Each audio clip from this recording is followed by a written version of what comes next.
la, el- Damos inicio a esta mesa de análisis sobre el impacto de las reformas de telecomunicaciones en la libertad de expresión. Esta mesa la estamos organizando desde el Observatorio de Libertad de Expresión y Violencia contra Periodistas del Centro Universitario de Ciencias Sociales y Humanidades de la Universidad de Guadalajara. Me da muchísimo gusto presentar el día de hoy a nuestros invitados. Agradezco mucho que hayan eh, aceptado estar en esta mesa, eh, quienes hoy nos acompañan. Como moderador, el maestro Julio Alejandro Ríos Gutiérrez, y como ponentes, Israel Tonatiuhlay. Primavera no pudo estar con nosotros, lamentablemente, y la jueza Sandra Karina Ibarra Carvajal. Me da muchísimo gusto poderles presentar y dejar con ustedes a Diego Noel Ramos Rojas, que él es integrante de nuestro Observatorio de Libertad de Expresión y que estará organizando los seminarios que vamos a seguir presentándoles a lo largo del año, para que él haga el favor de presentar de una manera más extensa a nuestros ponentes, nuestras participantes el día de hoy. Muchísimas gracias. Diego, dejo contigo el micrófono. Muchísimas gracias, Celia. Pues estuvimos pensando en la mesa y el nombre pertinente que decidimos fue el impacto de la nueva ley de telecomunicaciones en la libertad de expresión, porque no sabemos exactamente cómo va a impactar y entonces en eso radica la conversación, el análisis de qué va estos cambios.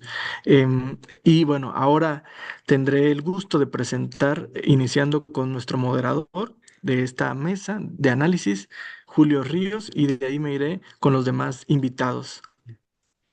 El primero en la charla es el maestro Julio Ríos, quien nos dará moderación, fungirá de moderador, es Julio Alejandro Ríos Gutiérrez.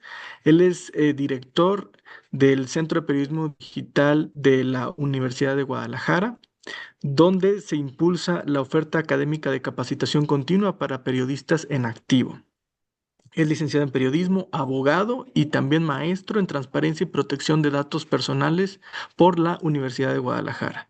Se ha desempeñado también como director de radio en Universidad de Guadalajara y jefe de información de la Jornada Jalisco. También ha sido conductor de televisión en el Canal 44, corresponsal del Grupo Radio Centro, analista en Imagen Radio, así como periodista y conductor del Sistema Jalisciense de Radio y Televisión, entre otros medios escritos y electrónicos.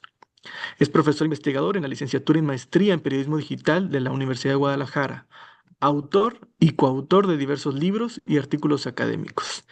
También ha sido jurado del Premio Nacional de Periodismo 2020 y jurado del Premio Despertador Americano en representación de la Universidad de Guadalajara.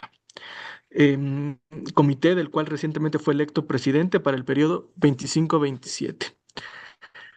Ahora paso a presentar a otra compañera panelista, la jueza federal Sandra Karina Ibarra Carvajal. Ella es jueza federal de profesión, activista por vocación, artista de corazón y escritora de ocasión. Temas de interés: democracia, derechos humanos, independencia judicial, feminismo. Es licenciada en Derecho con especialidad en Derecho Penal y tiene una maestría en Derecho Procesal Judicial. Ha dictado conferencias y seminarios y ha sido parte de numerosas mesas redondas en torno a sus temas de interés, entre los que figuran la bioética y los derechos humanos. Ha ocupado diversos cargos dentro del Poder Judicial de la Federación en San Luis Potosí, Querétaro, Veracruz y Jalisco. Y bueno, ha tomado una cantidad enorme de cursos, entonces pues estamos también ante una persona que tiene la expertise también para hablar del tema. Muchísimas gracias, maestra Sandra Karina, por estar aquí y por haber aceptado la invitación. Ahora pasamos con Israel Tonatiuh Ley Arellano. Brevemente, doctor en Ciencias Sociales por la Universidad de Guadalajara, profesor investigador titular B en el Centro Universitario de Guadalajara. Algunas de sus líneas de investigación que podemos enunciar son legislación de medios, sociedad civil, poderes fácticos y legislación y políticas públicas para el autismo. Es miembro del Sistema Nacional de Investigadores, docente de la licenciatura en Periodismo Digital, de la maestría en Gobierno Electrónico, del doctorado en Sistemas y Ambientes Educativos y del doctorado en Gestión de la Cultura. También ha sido asesor en los congresos de Colima, Chiapas, Jalisco, Nayarit y Morelos para la creación o adecuación de sus leyes locales para la atención y protección para personas con autismo. También muchas gracias, bienvenido, Tonatiuh. Y ahora, sin más preámbulo, me gustaría cederle la palabra a mi colega, maestro Julio Ríos. Es cuanto, estamos en tus manos. Gracias, mi querido Diego Ramos. Un saludo, por supuesto, a todas y todos quienes nos acompañan en esta mesa. Estamos, pues, el día de hoy emocionados de poder platicar con dos especialistas. Nos faltó la doctora Primavera, a quien le mandamos un abrazo donde quiera que esté.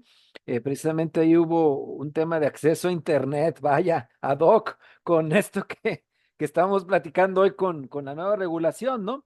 Esta ley en materia de telecomunicaciones y radiodifusión, que sustituye a la abrogada Ley Federal de Telecomunicaciones y Radiodifusión y que es reglamentaria de una reforma constitucional que ustedes recordarán se produjo en diciembre de 2024 y que extinguió la autonomía de diversos órganos, entre estos dos que estaban intrínsecamente ligados a la labor de los medios electrónicos y digitales, que eran el Instituto Federal de Telecomunicaciones y la COFESE, la Comisión Federal de Competencia Económica. Y hoy durante el primer informe se dedicó un pequeño espacio a estas reformas, por cierto. Se mencionaron de forma muy genérica. La presidenta de México, Claudia Sheinbaum, enumeró las reformas constitucionales y también habló de las 40 leyes secundarias, ya sean algunas reformadas, algunas recién creadas, y entre ellas está esta de telecomunicaciones. Lo que comentaba la presidenta en esta breve mención es que esta nueva ley reconoce derechos de las audiencias y usuarios, el acceso al Internet como derecho humano de quinta generación y la regulación del uso del espectro radioeléctrico. Hay que decir, antes de ceder la voz a nuestras y nuestros invitados, que estos tres puntos estrictamente ya estaban, desde la ley del 2014.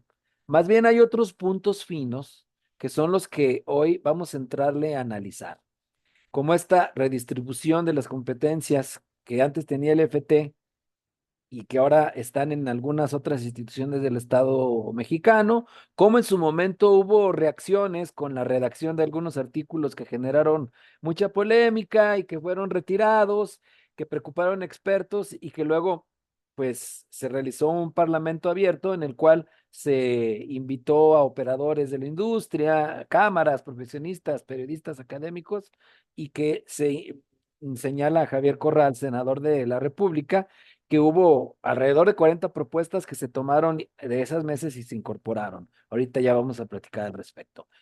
También se cambia el diseño del órgano regulador, se crea ahora la nueva Comisión Federal de Telecomunicaciones. Entonces, vamos a entrar primero en un punto que tiene que ver con la reforma estructural como tal en cuanto a la Constitución y cuál es el legado institucional que emana de esta reforma. Antes de entrar un poquito también a las leyes secundarias, vamos a ceder el uso de la voz y para esto tenemos alrededor de 5 minutos, 10 minutos, entre 5 y 10 minutos, pues, para la maestra Sandra Karina Ibarra Carvajal, jueza federal. Y les recuerdo también que quienes están conectados, conectadas, pueden hacer también preguntas que vamos a estar en su momento planteando aquí para cualquiera de los dos panelistas y también su servidor también puede incluso estar en ello. Pero vamos a escuchar primero y le doy la bienvenida y le agradezco que haga un espacio en su apretada agenda, maestra Sandra Karina Ibarra Carvajal, jueza federal. ¿Cómo está? Muy buenas tardes.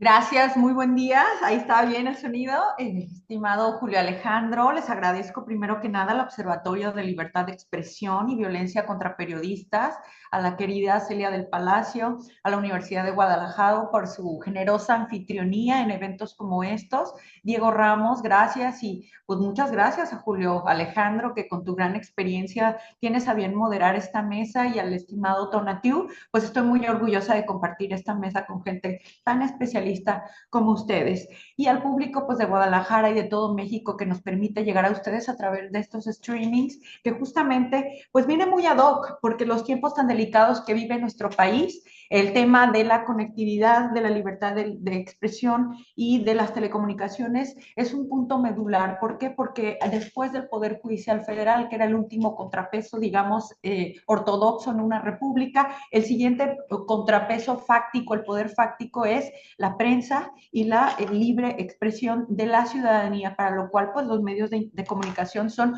fundamentales. Hablas, estimado Julio Alejandro, de la reforma estructural y legado institucional. Ciertamente no es una reforma cosmética, es una reforma que le da la estructura, a las bases, a los cimientos. ¿Por qué? Porque viene a dinamitar la estructura que teníamos del 2013, 2014, y como bien lo apuntas, abroga la anterior ley de la materia publicada en 2014. ¿Qué significa abrogar? Eliminar de tajo. Y esta ley, digamos, en su completitud es un producto legislativo absolutamente novedoso que dinamita el andamiaje anterior.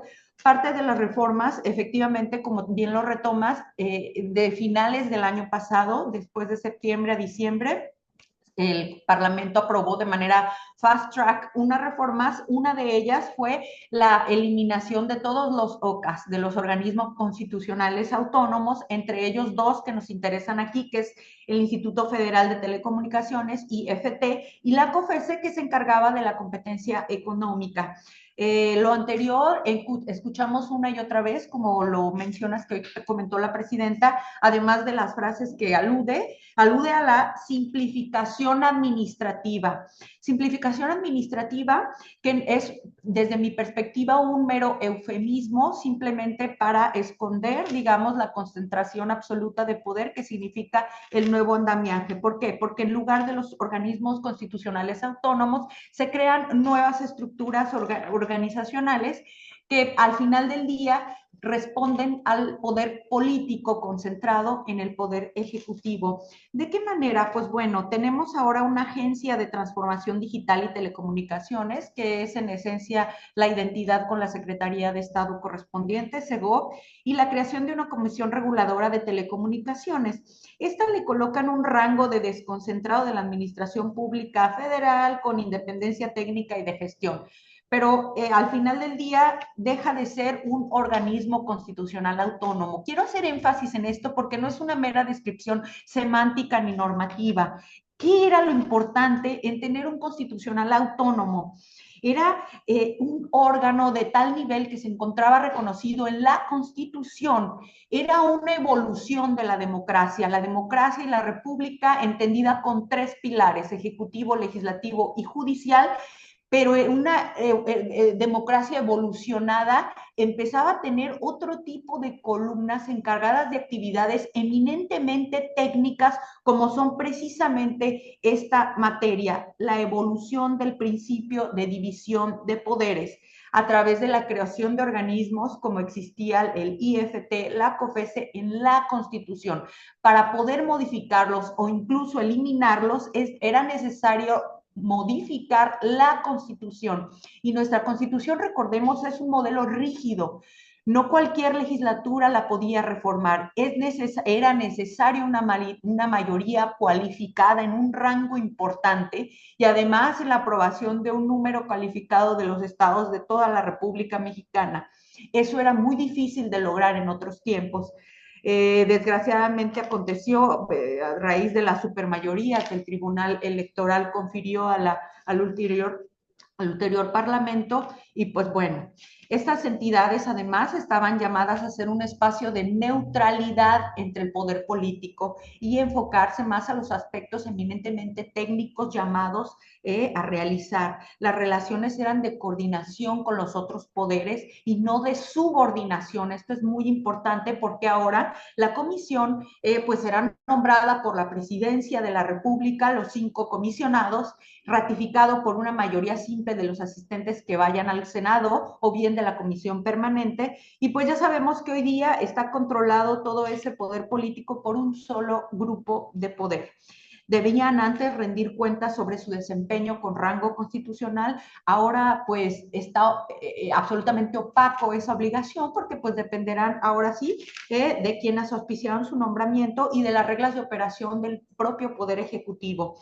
En ese sentido, pues sí ha sido una, digamos, involución, una deconstrucción en la evolución democrática que ya contaba con organismos constitucionales autónomos. El resultado es la concentración absoluta de poder en la presidencia de la República. La operatividad estará en términos de opacidad y discrecionalidad que aún no nos queda claro porque será precisamente los comisionados los encargados de ir perfilando la regulación en su operatividad.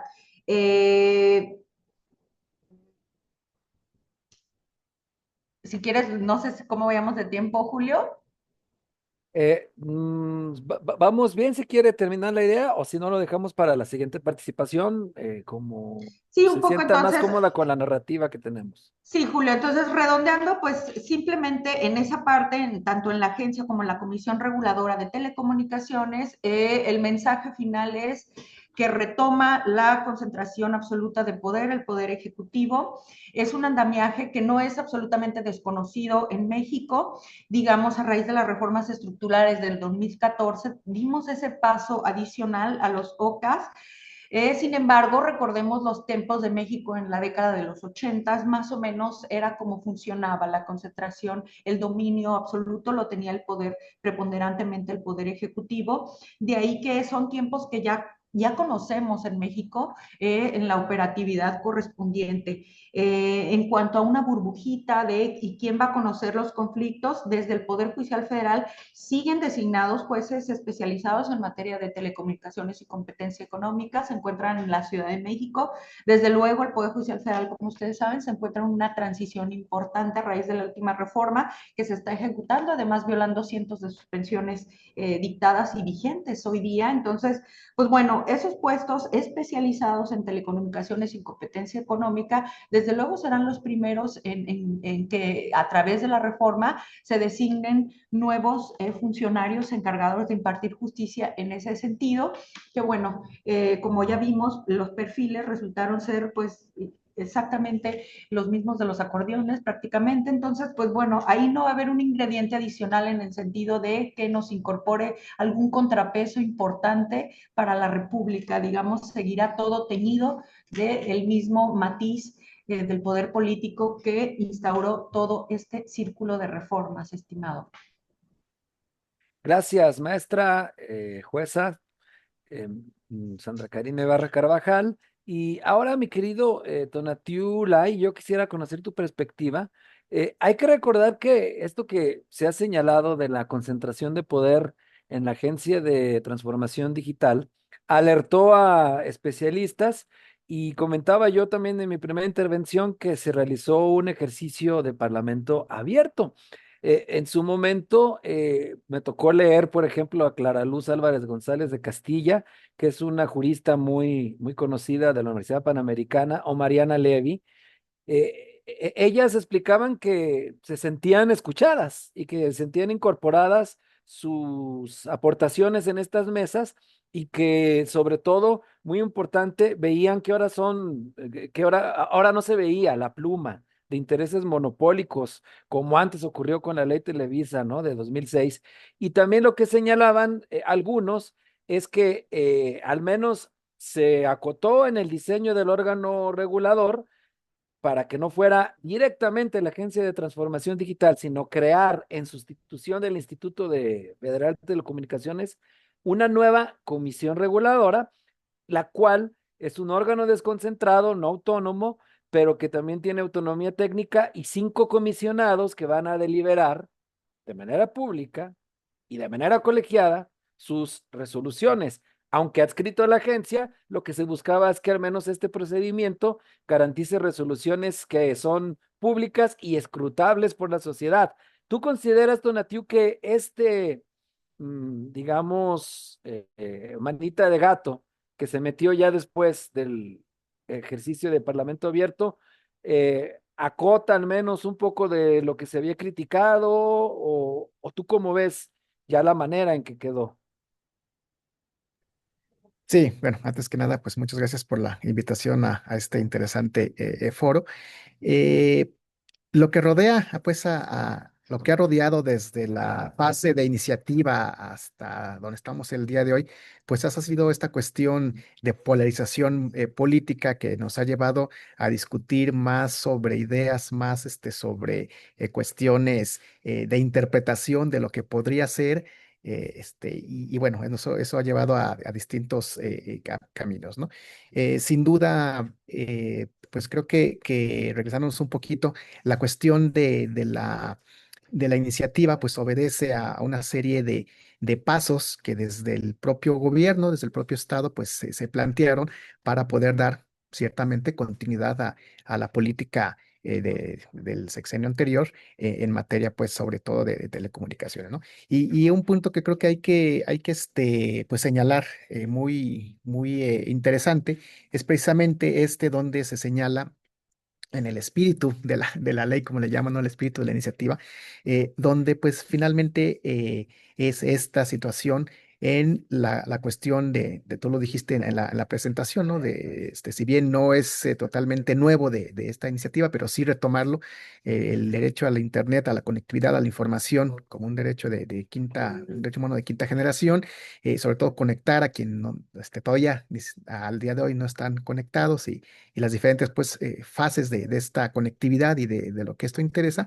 Y entonces, pues, estos pasos que se tuvieron que dar desde nivel constitucional hasta la ley secundaria, que es esta ley en materia de telecomunicaciones y radiodifusión, hacia ese objetivo, ¿no? Yo creo que sí fue un desatino al principio el haber querido pasar la iniciativa por fast track, ¿no? O sea, llegó y el siguiente ya a pasarla. Me parece que ese fue un desatino que pues obviamente levantó muchas suspicacias. Me parece que también las críticas de inmediato pues fueron sobre esta suposición desde de situaciones, ¿no? Yo creo que ni los diputados lo leyeron, pero tampoco lo leyó la oposición, ni tampoco lo leyeron los académicos, es ciertamente eso, porque era una iniciativa de más de 200 artículos, y sobre todo se fue sobre esta cuestión que ya se había criticado, ¿no? Eh, Me parece que lo que sí fue un atino también fue que la propia presidenta ha dicho, bueno, hay que irnos lentos, hay que irnos con el debido proceso legislativo, donde pues se delibera en este sentido de discutir qué se está proponiendo y qué se está cambiando. Y en ese sentido, pues sí, ¿no? El cambiar, el pensar que todo iba a recaer en una sola persona o en una sola instancia, como es la nueva agencia y después meter esta nueva comisión reguladora, ¿no? Me parece que pues son para mí esfuerzos que escuchan la crítica, que obviamente dentro de esta lógica gubernamental de querer hacer las cosas y también pensándolo muy objetivamente pues fueron las partes que por ahí lograron acordarse, ¿no? Por ahí sigue habiendo críticas y voces pues que dicen que finalmente pues ya todo estaba planchado, ¿no? Que ya todo estaba pues finalmente como el gobierno lo había dicho, pero no, sabemos este cambio de artículos, esta eliminación de este artículo muy polémico, ¿no? Sobre la cuestión de la suspensión de páginas, ¿no? De internet, por los mensajes que se pudieran señalar, ¿no? Por el contenido. Algunos decían precisamente censuraban que si era censura previa, que si era castigo hacia algunos elementos. Pero bueno, ese artículo se eliminó, ¿sí? Y en esta primera fase, en esta primera parte de esta foro, yo creo que pues la reforma nos deja claro dos cosas, ¿no? Una es esta continuidad de la política en materia de telecomunicaciones del gobierno, de estos gobiernos de Morena o de la 4T. Segundo, esta cuestión de continuar con esta expansión de los derechos a estos grupos vulnerables. Y tercero, que bueno, no hay un articulado que a mí, en lo personal, me diga que hay una censura previa. eh, Pudiera ser estas cuestiones de la interpretación de lo que dice el artículo, de que si aquel va a hacer cuestiones, pero sería como adelantar mucho, ¿no? Entonces me parece que en esta primera fase de la discusión, muy interesante, pues creo que sí habría que quedar en claro pues que han estado más enfrentadas estas posturas más desde lo ideológico, desde lo político, que realmente del contenido de la propia primera iniciativa y hoy ley de telecomunicaciones. ¿Es perfecta? Pues no hay muchas quejas de todos los actores, hay muchas cuestiones que creo que sí debieron haberse aprovechado, pero pues que finalmente siguen ahorita en el tintero y que obviamente pues es una ley que tiene un par de meses, pues que tendremos que esperar a que esté el reglamento, que sigan continuando, a que termine esta transición del IFT a esta nueva comisión y bueno, va a ver cómo operará en los próximos meses, ¿no? Yo hasta aquí dejo la primera intervención, y bueno, listo a las siguientes preguntas o hacia donde vaya la discusión. Gracias, Tonatiu. Sí, se refiere nuestro querido colega y doctor investigador al artículo 109 que causó mucha polémica, en el cual se hablaba de bajar la señal de plataformas digitales cuando incumplieran ciertas disposiciones que más bien eran fiscales. Causó ruido porque pues como que estaban ahí mezclando la gimnasia con la magnesia, disculpen lo coloquial, porque pues lo fiscal tenía que haber sido en otra ley, ¿no? Al final se baja y hay una preocupación desde mi punto de vista, también se notó esta preocupación en la presidenta para llamar al ejercicio de Parlamento abierto y dentro de toda esta redistribución de competencias, el órgano regulador, la nueva comisión reguladora de telecomunicaciones, que estará adscrita, insisto, a la Agencia de Transformación Digital, pero funcionará con autonomía técnica, pues se va a encargar de entre otras cosas, de la administración del espectro radioeléctrico. Para quienes están conectados, les recuerdo, los medios de comunicación electrónicos, que son radio y televisión, y por supuesto, las bandas de Internet, operan en un bien que es propiedad de la nación, que es el espectro radioeléctrico. A través de ahí van las ondas hertzianas, las de televisión y las diferentes bandas de megahertz.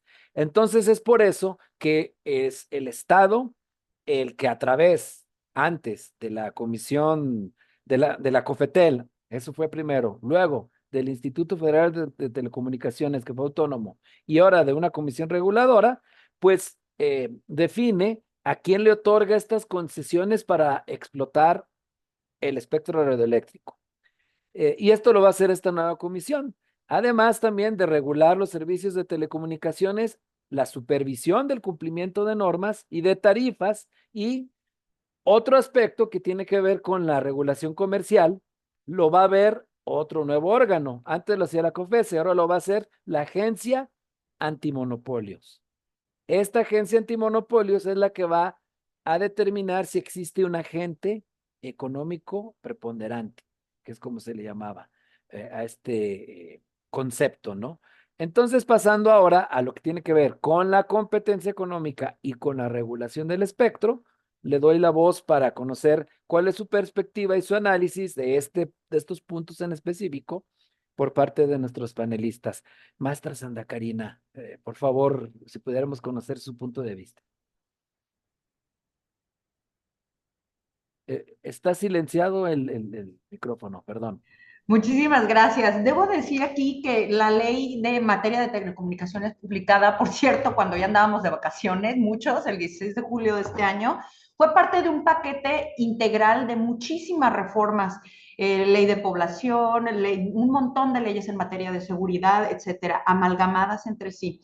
Entonces, una de ellas fue la de materia de monopolios y justamente las dos grandes tareas que antes tenía el IFT, que desglosas en materia de regulación, supervisión, desarrollo, ahora además es la diversa ley que se ocupa del monopolio creó la Comisión Nacional Antimonopolio.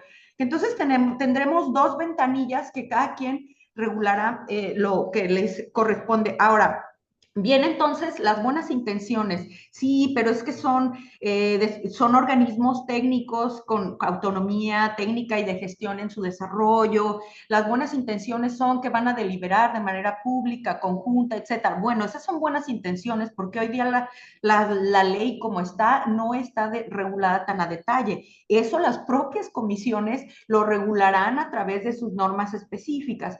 ¿Por qué era tan importante que fueran un constitucional autónomo? Porque eso ya estaba desde la Constitución y no se podía tocar.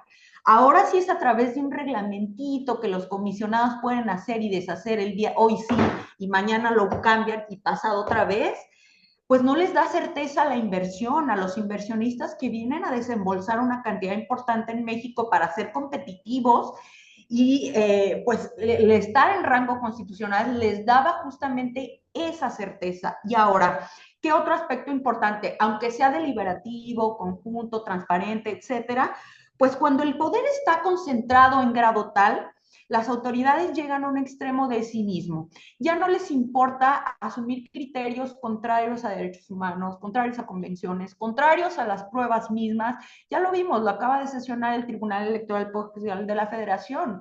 Miles y miles de acordeones y aún así asumieron que pues no había prueba suficiente. Ya es un nivel de cinismo porque se consideran tan seguros de que nadie va a cuestionar esa decisión en una dimensión incluso de penal, de responsabilidad administrativa o bien de responsabilidad política frente al Estado mexicano. Entonces, digamos, yo desde mi perspectiva quisiera ser bien intencionada, quisiera tener muy buenas esperanzas, pero siendo realistas desde el andamiaje jurídico, al eliminar el rango de constitucional autónomo, es objetivamente una regresión democrática. Y ahí golpea la competitividad. ¿Por qué? Recientemente, estimado Julio, leía que AT&T pues ya se está echando para atrás en las inversiones en México. La nota era que pues ya tenía a la venta el andamiaje que tiene en México porque no logró consolidar los objetivos que pretendía. Recordemos que tiene con American Mobile pues unos encontronazos desde 2014-13 importantes. Lo cierto es que hoy día el 60% del mercado mexicano sigue con American Mobile, con Telcel en concreto. Otro que no logró consolidarse y no creció en infraestructura fue la empresa española Movistar. Sigue arrendándole infraestructura a AT&T. Entonces, bueno, la competitividad ahí ahora sí que va a resentir demasiado. ¿Por qué? Porque cuenta con la Comisión Antimonopolio, que de igual manera, pues ya no será un constitucional autónomo. Entonces no hay esa certeza que opere con rangos eminentemente técnicos, sino que se verá contaminado por el tinte político predominante en el caso concreto, en los vaivenes de la política. Entonces, pues bueno, aquí habremos que preguntarnos quién se beneficia con esta concentración de poder y si las comisiones actualmente operarán con independencia.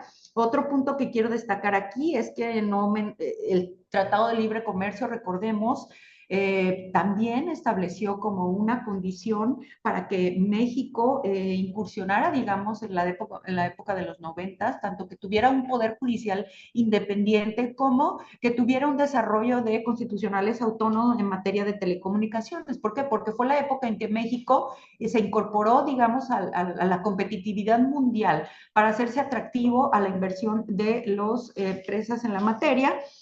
Y pues bueno, hay quienes cuestionan altamente esa cláusula del Tratado de Libre Comercio que establece que es necesario que tenga un rango de independencia en la regulación antimonopolios y la regulación de las telecomunicaciones. Ahí habremos de ver qué pasa, porque el año que viene la renegociación del Tratado de Libre Comercio y no sabemos, hay demasiada incertidumbre al respecto y además con un presidente Trump con alta volatilidad en todos los temas, ¿no? Empezando por la criminalidad y por todas las acusaciones en cuanto a los vínculos intolerables con los grupos de narcotráfico. Entonces, pues bueno, ahí el panorama no es alentador para la competitividad, les digo, cerrando, AT&T allá anunció que es altamente factible que saldrá de México, la empresa española Telefónica Movistar también, de igual manera. Entonces, pues enfrentamos ¿Quién nos queda? Pues nos queda American Móvil y pues ahí nomás hay que asomarnos a los datos objetivos del gobierno anterior.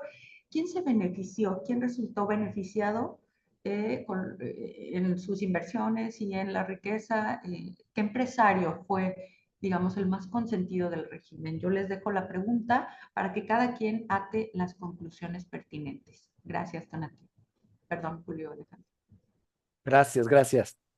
Tonatiuh, ¿cuál es tu punto de vista al respecto? Sí, bueno, pues está hablando sobre precisamente la competencia, pues entre estas grandes empresas, ¿no? Estas empresas que tienen millones de clientes, ¿no? Y bueno, precisamente cómo se pelean en este gran mercado, ¿no? Eh, pero pues no nada más son estas empresas, ¿no? Acuérdense que la cuarta concesionaria de telecomunicaciones en México es precisamente TIC, Telecomunicaciones Indígenas Comunitarias, por la concesión que le dieron desde el año 2013 para operar con con el potencial de llegar a 8 estados del centro sur del país, ¿no? Y a toda esta cantidad, sobre todo de comunidades indígenas, y que bueno, al ser la cuarta concesionaria, de todos modos, pues está a millones de pesos en infraestructura, a miles de millones quizás, a miles de millones de pesos también en ganancias, etcétera, ¿no?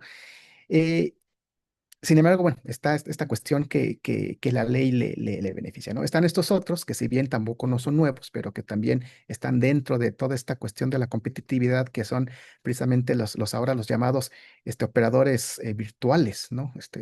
Que precisamente ya no tienen que invertir en la infraestructura, sino que arrendan la infraestructura existente y entonces o están ofreciendo en todas estas comunidades, pues paquetes de telecomunicaciones mucho más baratos, ¿no? Incluso aquí en las ciudades los tenemos, ¿no? Ya vemos que Walmart lo ofrece, que lo ofrece hasta el Oxxo, ¿no? Con sus propios chips y entonces son estas cuestiones que precisamente abaratan pues el servicio y que forman parte pues de esta competencia, ¿no? Del mercado. Sí, con ganancias, pues algunos más, menos, van ahí caminando de diferente manera, ¿no?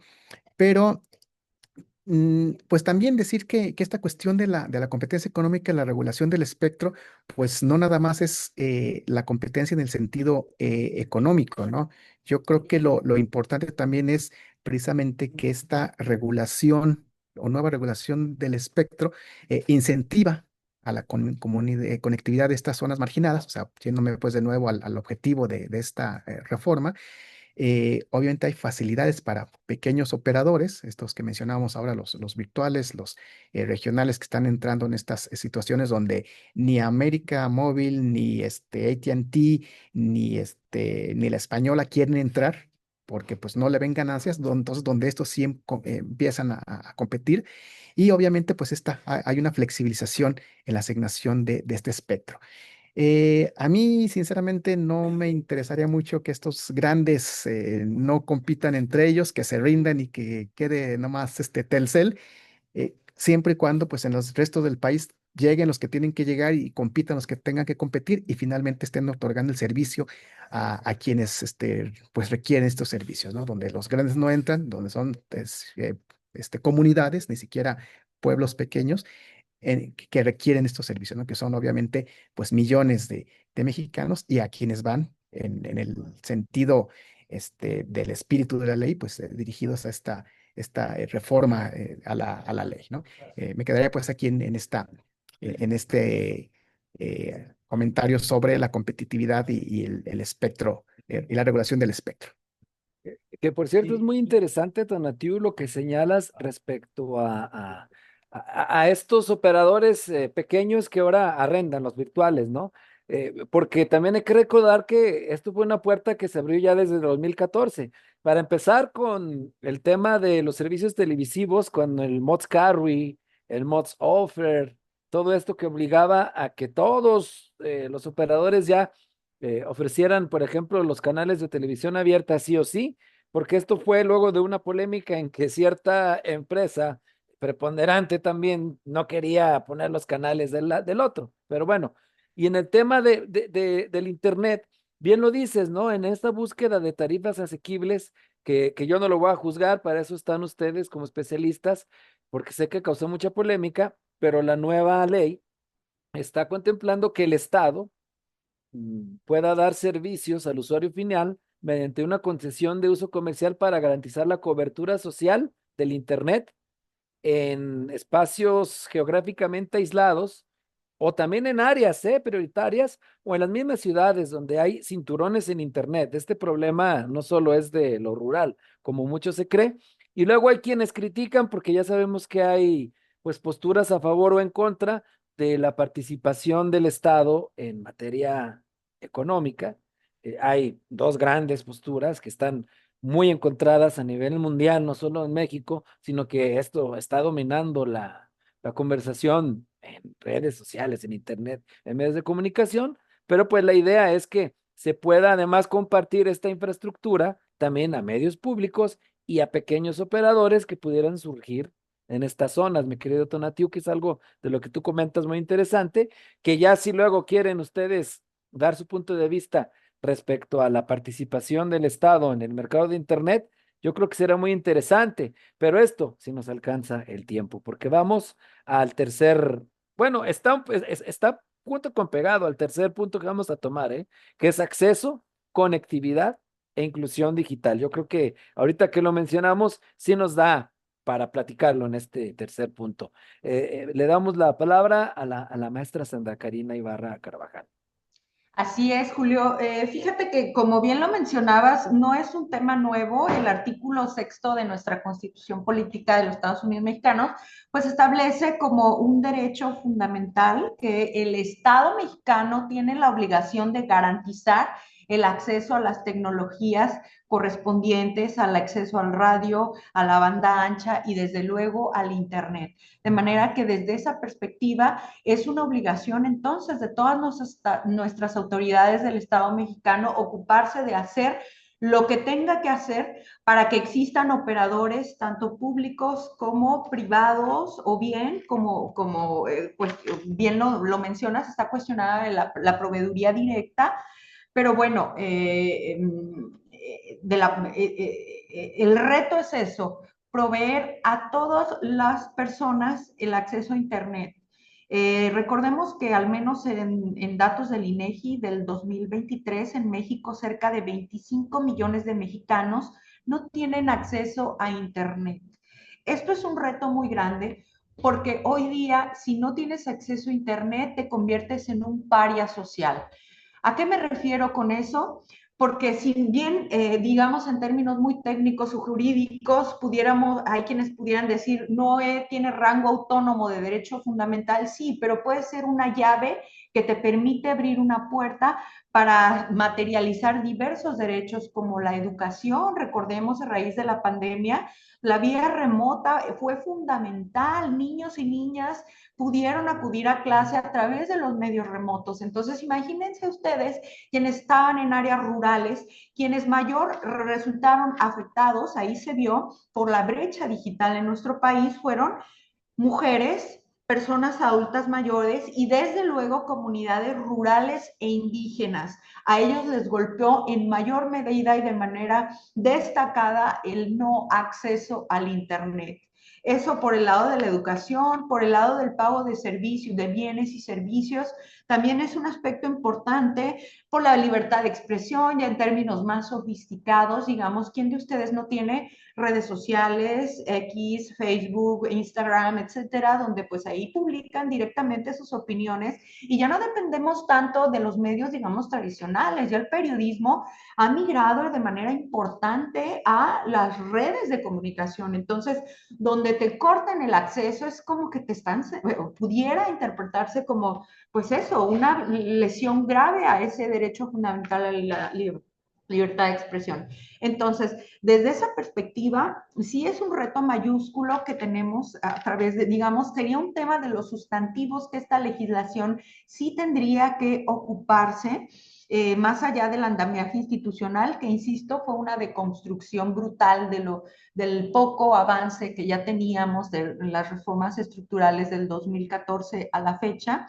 Y digamos, este tema sí es sustantivo. Quiero traer a colación, por ejemplo, países como Finlandia y algunos otros, pues tienen este derecho mínimo ya cubierto en el sentido de que cualquier ciudadano tiene acceso básico a Internet de manera gratuita en donde esté. Nos tenemos que hacer esa pregunta. A ver, en México ya tenemos esa posibilidad, sí o no, y qué nos falta, ¿no? ¿Y qué nos falta? Entonces nos asomamos a la ley y tal vez no vemos respuestas todavía, ni las veremos, o es muy fácil escuchar a la señora presidenta aludiendo a que esta nueva legislación amplía el derecho a Internet, regula el espectro y amplía los derechos de las audiencias, pero ¿cómo en concreto? ¿Cómo? Porque eso ya existía desde el rango constitucional. Ajá. Entonces, más allá de la narrativa o retórica, tenemos que bajarlo en puntos específicos que yo no veo muy claros. Ajá. Lo que veo son datos objetivos. La brecha tecnológica en México son 25 millones de mexicanos. ¿Cómo le haremos para acortarlo? Muchas gracias, Julio. Gracias maestra. Y pues doctor Tonatiu Lai, adelante con tu aportación respecto al acceso, conectividad y luego también inclusión digital, algo en lo que tú eres experto. Sí, gracias.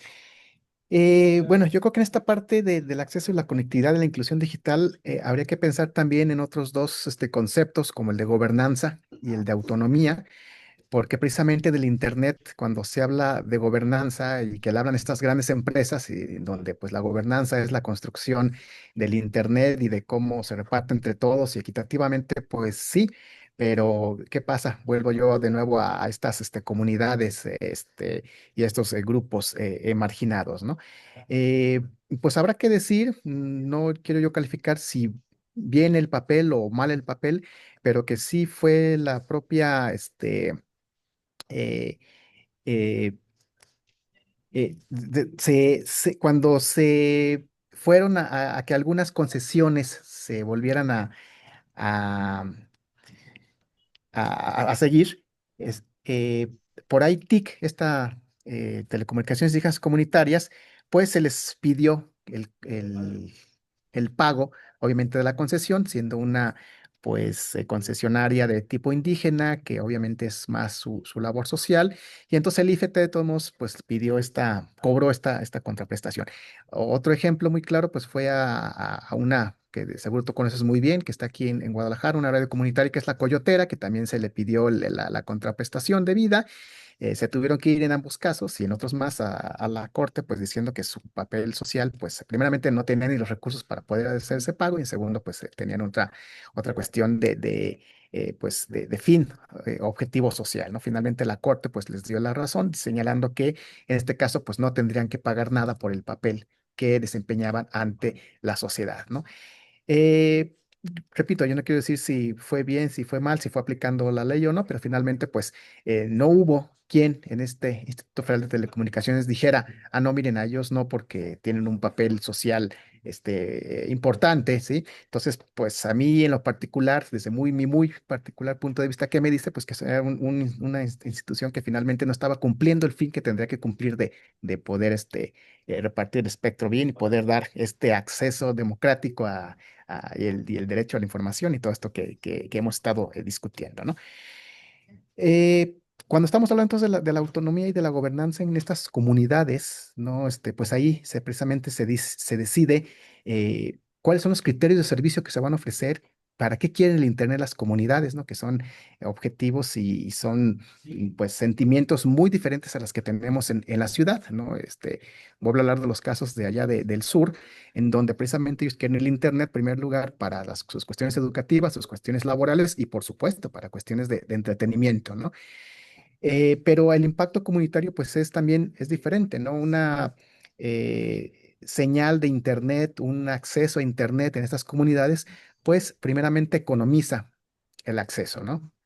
hay una maximización de la producción local. Muchos de estos productores locales pues usan el Internet sí para vender sus productos.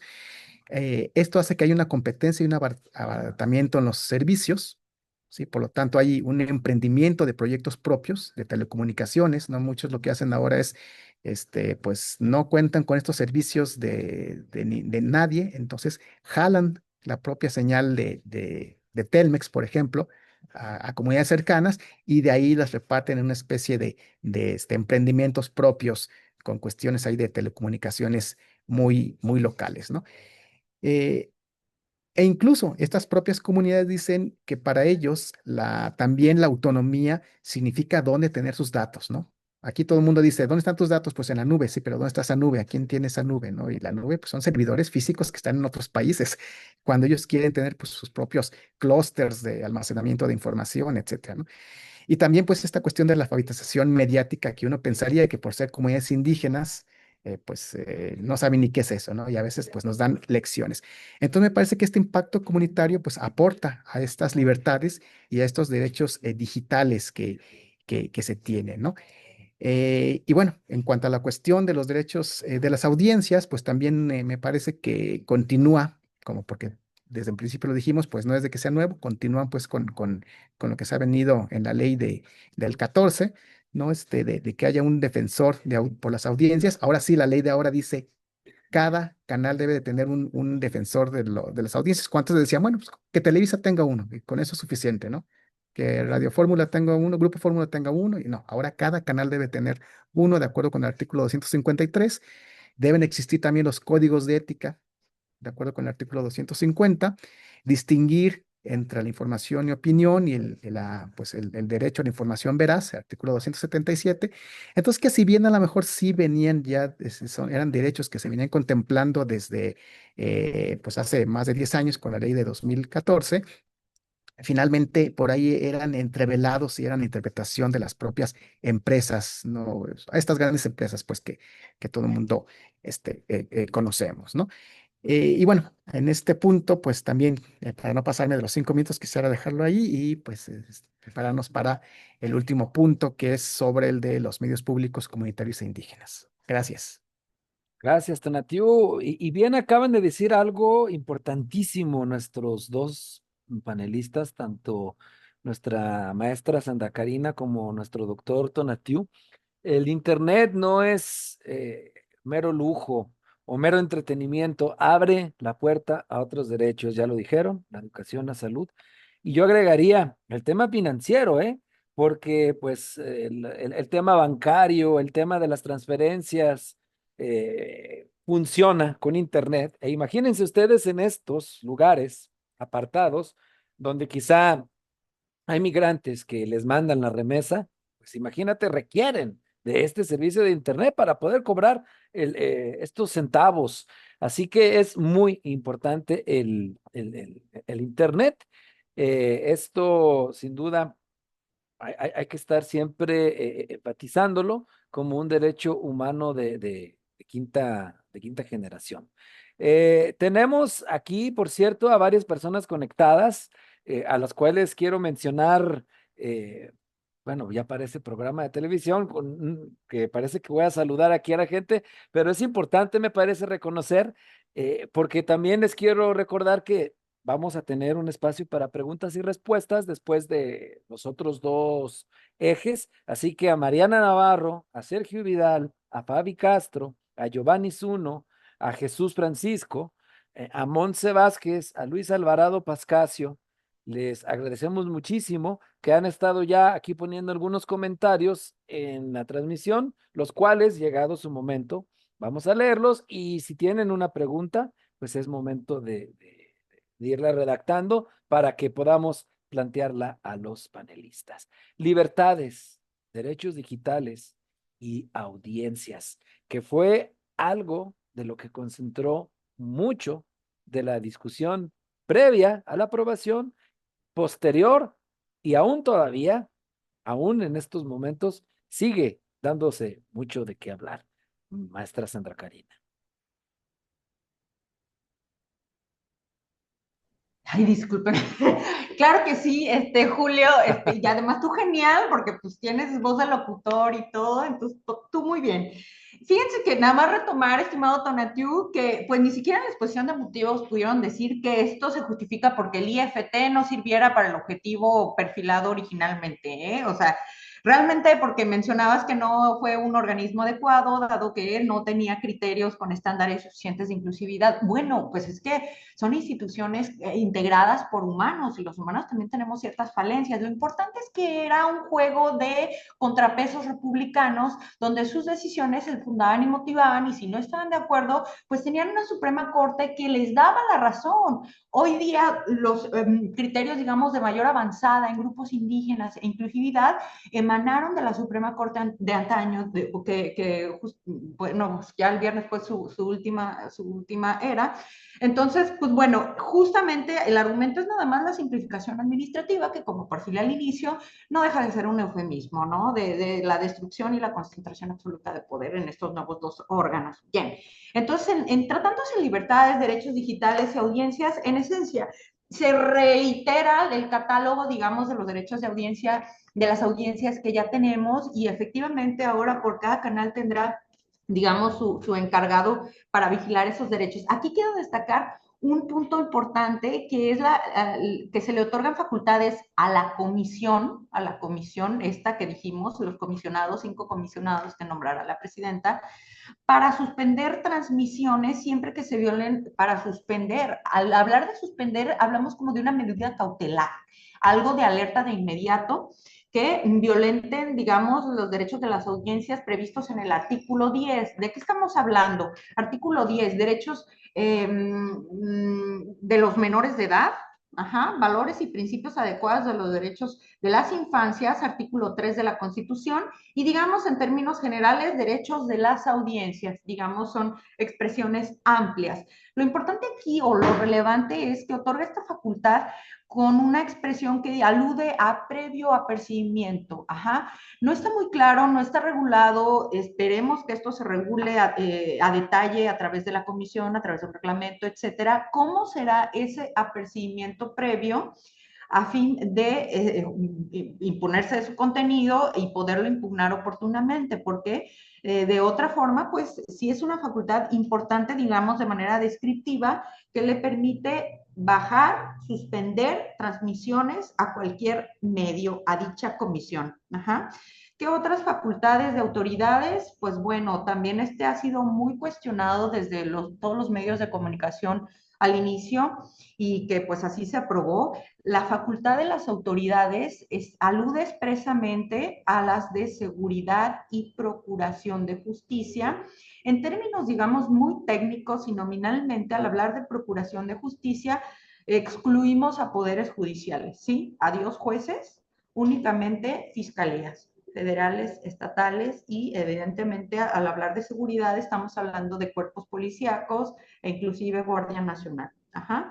Entonces, ellos podrán acceder en tiempo real a la geolocalización y a las comunicaciones de voz, mensaje, audiovisuales, etcétera, que tengamos como usuarios de telefonía móvil.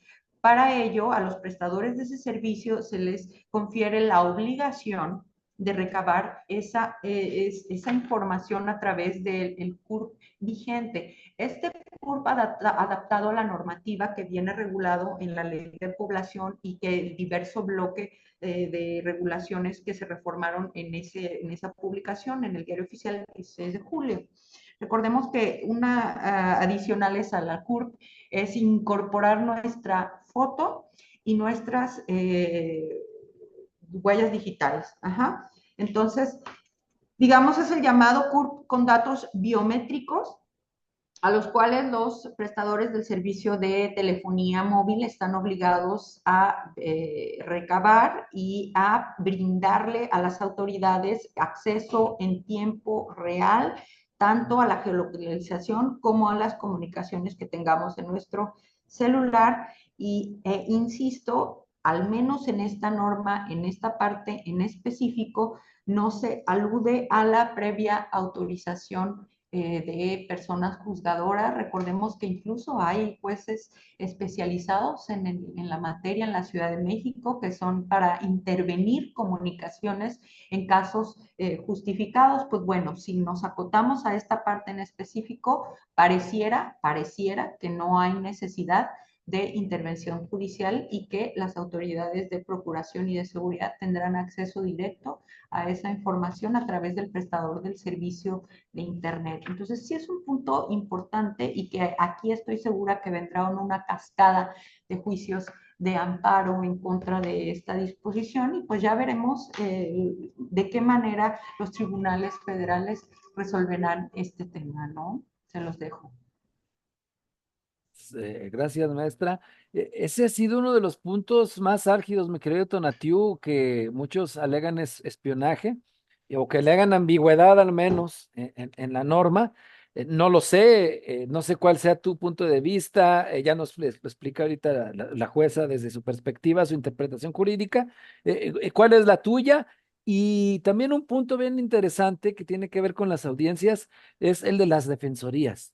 Las personas defensoras de audiencias que en su momento generó la resistencia, sobre todo de de la televisión que tiene muchos años, de las concesiones privadas, pues, que hasta se ampararon para evitar que esta figura de las personas defensoras de audiencias, los ombudsperson de audiencias, estuvieran aplicando. A ver, mi Tonatiu.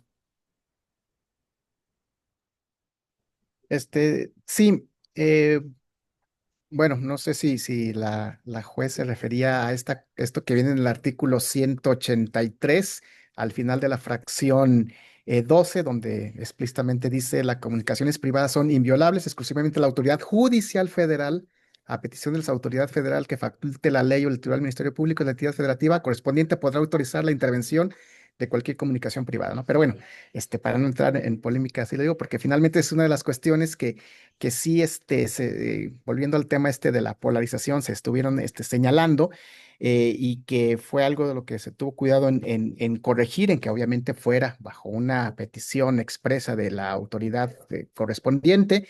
La propia presidenta así también lo señaló y me parece que el legislativo así lo hizo, ¿no? Si no hizo bien la tarea, pues yo creo que también, como bien lo dice la jueza, pues tendrán que venir todas en cascada, todas estas cuestiones de demandas y de petición de la protección de la justicia federal, ¿no? Y en cuanto al tema que se mencionaba pues sí, de las audiencias, fue algo que los que sí se estuvieron como de repente siendo muy precavidos, ahí teniendo mucho cuidado las televisoras, sobre todo privadas, porque pues también hay muchos intereses económicos, ¿no? O sea, ¿cuántos programas ahora no vemos con alusión a las cuestiones del narcotráfico, ¿no? En horarios, pues, donde todo el mundo los podía ver y que a lo mejor eso, yéndonos a la posible aplicación de la ley en diciendo de que se está cometiendo o se está, no cometiendo, se me fue el término, ahorita que la jueza nos diga, que se está haciendo pues referencia a un delito, eh, pues finalmente, claro que si te apercibo diciéndote, oye, pues esa novela o ese programa, hay que bajarlo, hay que quitarlo, obviamente, pues ahí hay muchos intereses económicos, ¿no? ¿Cómo va a operar? Pues bien, también lo dice la jueza, ¿no? O sea, vamos viendo de qué se va a tratar ese apercibimiento, cómo va a ser, cómo va a venir en el reglamento para que posteriormente a que si no hacen caso a este apercibimiento y todo, pues venga esta otra sanción que se dice, ¿no? Pero creo que es muy interesante esto de decir cómo va a venir redactado ese apercibimiento, cómo va a ser para que pues pudiera aplicarse esto en un ejemplo tan claro como el que acabo de decir de la cuestión que digo, se me fue la palabra, perdón, de cuando se está pues viendo en estas series, en estas novelas, etcétera, se está poniendo prácticamente a los narcotraficantes como héroes, ¿no? Ya en el tema en particular sobre la cuestión del punto 5, que es sobre los medios públicos comunitarios e indígenas, yo creo que aquí sí es importante reconocer este otro pequeño paso que se les da, sobre todo a los medios comunitarios indígenas y afromexicanos, de la posibilidad del financiamiento a través de la publicidad de las instancias públicas o las instancias gubernamentales, ¿no? Una cuestión que si bien antes era muy restringido, pues ahora les ponen que determinado número de minutos desde la transmisión de sus minutos al día, pues podrá comercializarse para estos fines. Todavía no es una comercialización abierta a quien quieran, a venderle a cualquier empresa, a cualquier cuestión la publicidad, pero por lo menos eleva un poco ello, ¿no? Pues esto resuelve, pues yo creo que no, yo creo que ahí todavía es insuficiente esta situación. Se han quejado muchos, precisamente, sobre todo miembros de la Asociación Mundial de Radios Comunitarias, de la MARC, el capítulo México, la semana pasada que estuvimos en el Congreso Nacional de Investigadores de la Comunicación. Allá en Hermosillo, precisamente, pues varios de estos participantes se quejaban de que pues era insuficiente que esto que les otorgaba la ley, o el que dijera hasta el 10%, porque pues eso obviamente decir hasta, pues te doy el 1 y estoy dentro del rango, ¿no? Entonces, cuestiones que sí, obviamente, pues ahí con mucha trampa están en redacción, pero aún así yo en lo particular veo que es esta pues ventana de financiamiento que sí no estaba en la ley anterior, esto del porcentaje de minutos de transmisión, poder venderlos, ¿no?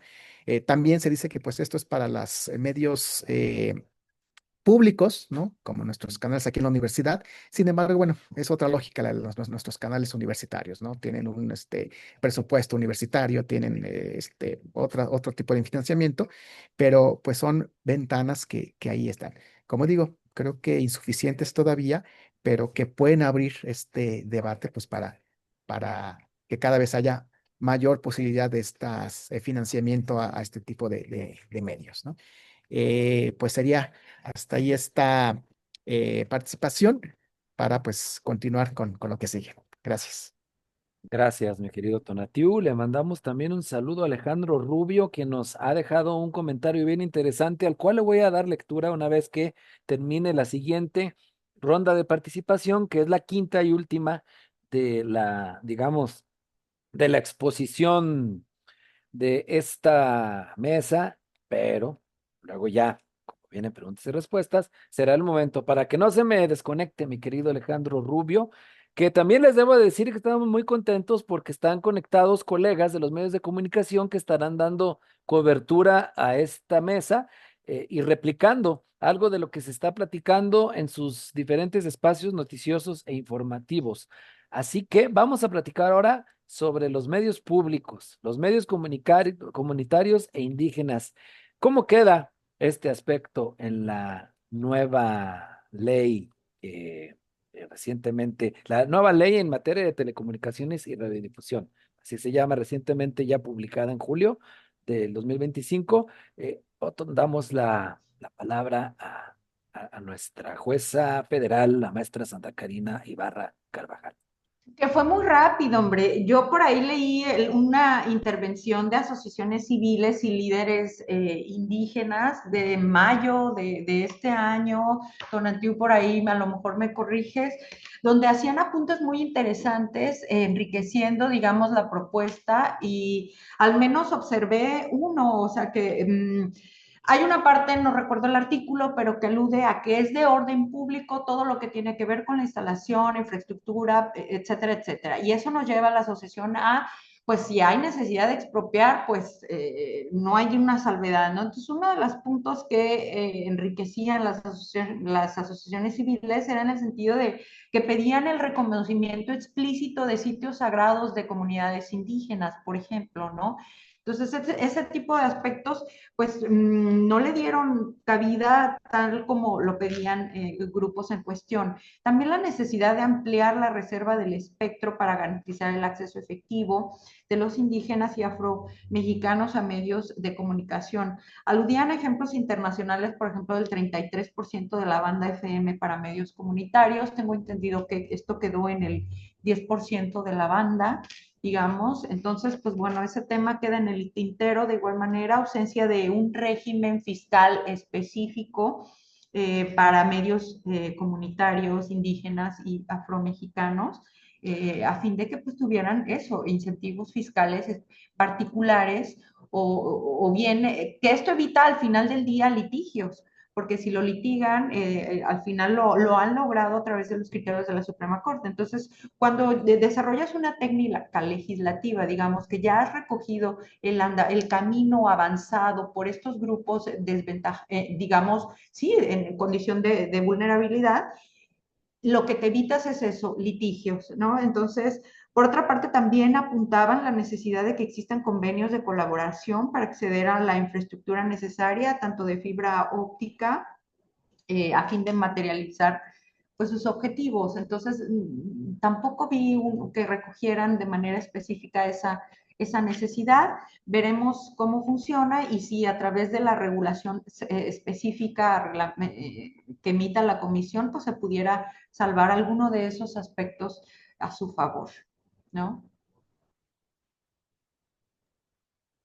Gracias, doctora Sandra Karina y maestra Sandra Karina, perdón. Y próximamente doctora, me imagino, siempre se prepara constantemente. Y por supuesto, Tonatiuh Lai, el tema de los medios públicos indígenas y comunitarios, que sí, por cierto, muy valioso el esfuerzo de la Coyotera Radio, le mandamos un saludo.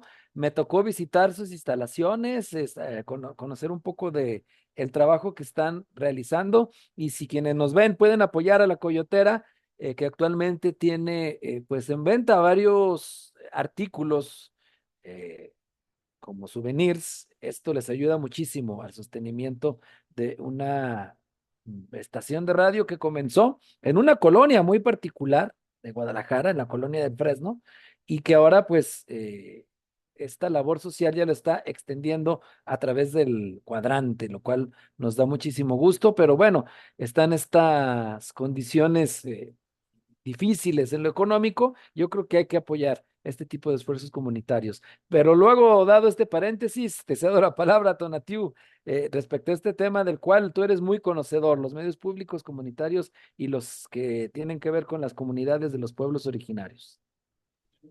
Sí, eh, bueno, al igual pues también cuando hablé de hace un momento de que decía yo del IFT, pues por eso dije, esa es mi percepción así muy personal de una instancia que pues finalmente no cumplió, digo, lo decía muy a título personal, ¿no? No es de que en la ley dijera o en el espíritu de la ley dijera que no lo habían hecho, ¿no? Fue muy personal eso.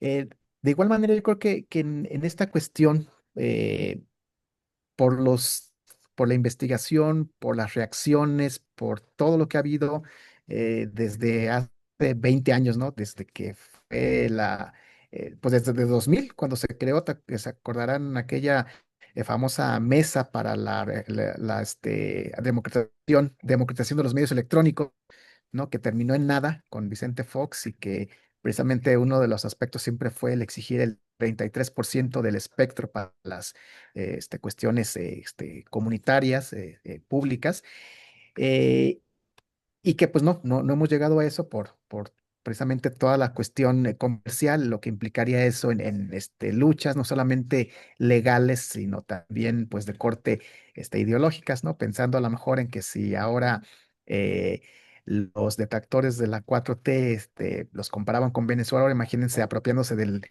33% del espectro para uso comunitario, ¿no? Bueno, esa es también una postura muy personal mía. Sin embargo, lo que sí está, pues, es este 10%, ¿no? En el artículo 69 de la ley, ¿no? 10% que a lo mejor es muy difícil de llenar en una ciudad como Guadalajara o la Ciudad de México, Monterrey, no sé, pero que obviamente pues está el espacio en otras ciudades y que ese precisamente es como la lucha, ¿no? Inclusive técnica, decían, a ver, si le bajamos ahora con las nuevas tecnologías a los megahertz y ahora hacemos que haya más estaciones en una menor cantidad de espectro radioeléctrico, pues en vez de que haya una o dos, que haya cuatro. Pero bueno, han sido discusiones técnicas, discusiones académicas, discusiones económicas de precisamente cómo llevar a cabo este posible reparto, ¿no? Por ahora, pues al menos dice que el 10, no sé si hay algún lugar en donde realmente se esté cumpliendo que sea el 10% del FM, ¿sí? Independientemente pues de la que otras instancias gubernamentales puedan apoyar a radiodifusoras de este tipo. Pero bueno, ahí está esta cuestión, ¿no? En televisión, pues ni se diga, ¿no? Los pocos experimentos en televisión comunitaria que existen, pues son en el sur del país también y algunos que ya desde ese tiempo ya no funcionan porque pues obviamente fue con transmisores que les regalaron, transmisores que ahora ya son obsoletos, que ya no entraron a la cuestión de la digitalización y que pues más bien se han ido a la cuestión de la transmisión por internet, ¿no?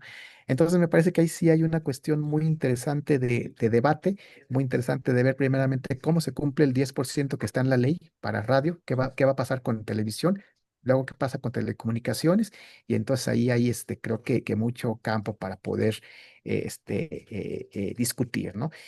Me parece pues que los medios públicos, a como están catalogados en la ley, o sea, estos que son de instancias gubernamentales, de instancias públicas, de instituciones de educación superior públicas, pues como decía hace un momento, creo que no tienen tanto problema, ¿no? Digo, obviamente sé que nunca alcanza el presupuesto, pero finalmente, pues están cobijados por cierto presupuesto, cierto reconocimiento institucional, etcétera, ¿no? En cambio, los medios comunitarios, pues siempre ha sido esta lucha, ¿no? Diría yo, un poco variopinta, ¿no? En algunos lugares con apoyo, mucho apoyo, otros lugares sin apoyo, otros lugares con realmente mucha fuerza comunitaria, otros donde los caciques se apropian de este concepto y son los que ponen sus radiodifusoras con sus propias lógicas. Entonces me parece que es un tema muy complejo, muy interesante y pues obviamente estar cruzando, ¿no? ¿Qué pasa con la ley? ¿Qué pasa con el reglamento? ¿Qué va a pasar con esas concesiones? Y pues creo que hay ahí, al menos en el campo académico, mucha beta, ¿no? Y obviamente pues supongo que también lo estará en el campo judicial, con las demandas, con las cuestiones, especialmente cuando hay redadas y que confiscan este equipo y bueno, todas estas situaciones, ¿no? Que suceden. Eh, pues no sé si sea suficientemente discutido este punto así muy rápidamente, pero pues lo dejaré yo hasta aquí, esperando pues la ronda de preguntas y respuestas. Muchas gracias. Pues si nuestra generosa producción nos lo permite, ya vamos a estas preguntas y respuestas. Más adelante tendremos espacio para una conclusión, para un cierre por parte de nuestras especialistas, que ha sido muy, muy rica esta mesa.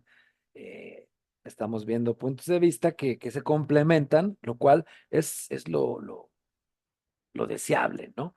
Que podamos ver estos matices que cada quien nos puede aportar.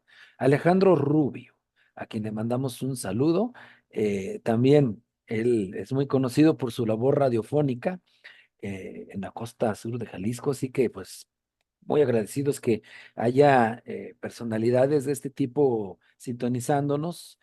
Y tiene el siguiente comentario bien interesante también y que va acompañado de una pregunta.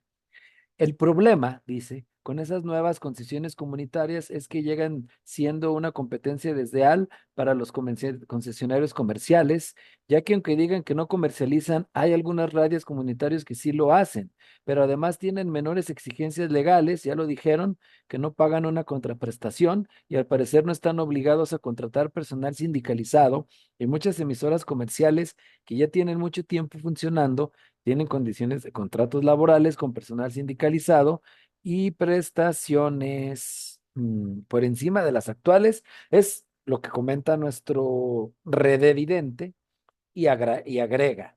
Por otro lado, además de las reformas a la ley de telecomunicaciones, ¿qué opinan ustedes de los recientes casos de resoluciones judiciales que obligan a las personas periodistas o del público en general y que han sido obligadas a pedir disculpas? Son dos preguntas, pues.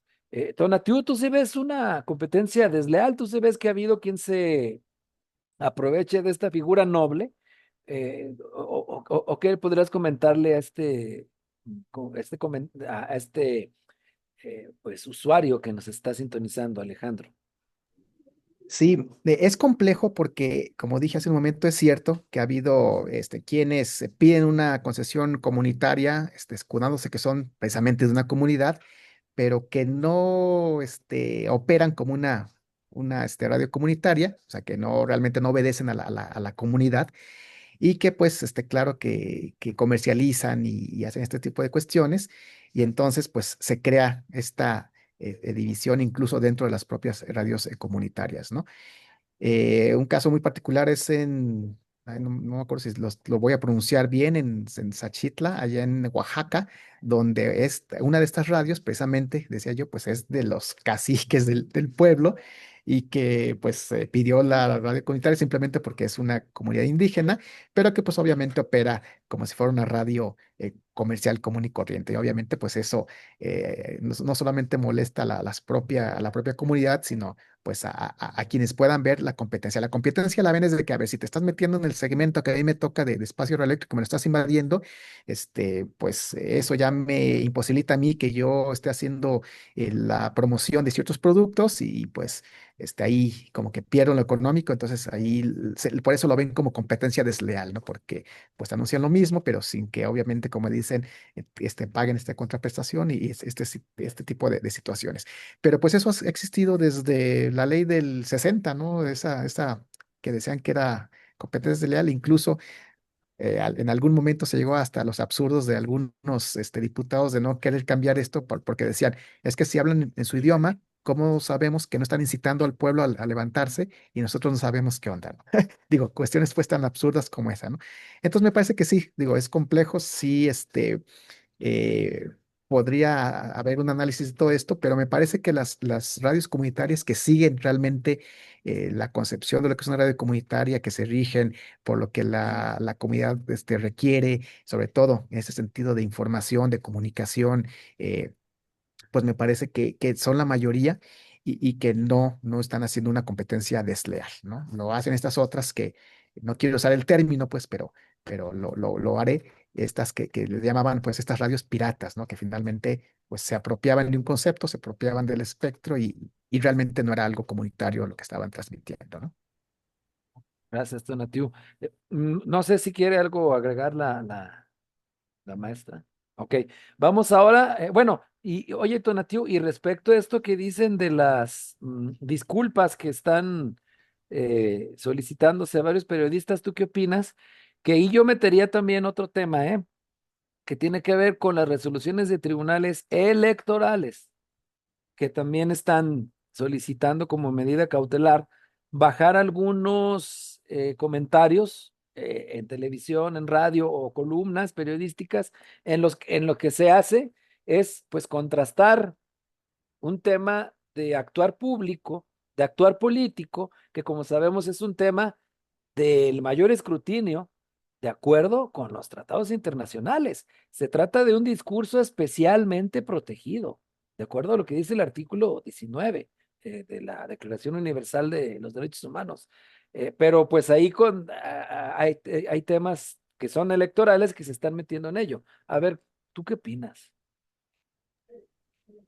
Pues yo creo que es una cuestión ahora sí, del poder, pues de esta mala ejecución del poder, en donde se aprovecha para precisamente pues pedir disculpas, pero también el poder no nada más de un ente público del gobierno, sino el poder también cuando hay este grupo de ciudadanos, ¿no? Que ven que pasa algo entre ciudadanos y entonces uno que se comporta a lo mejor no moralmente adecuado y entonces que piden también que se disculpe y que pase todo esto, y las llamadas ladies y los lords, ¿no? Que bueno, digo, a lo mejor no tiene que ver uno con otro, pero que finalmente pues es esa situación de decir, se tiene que disculpar por algo en lo que una mayoría, una parte no estamos de acuerdo, ¿no?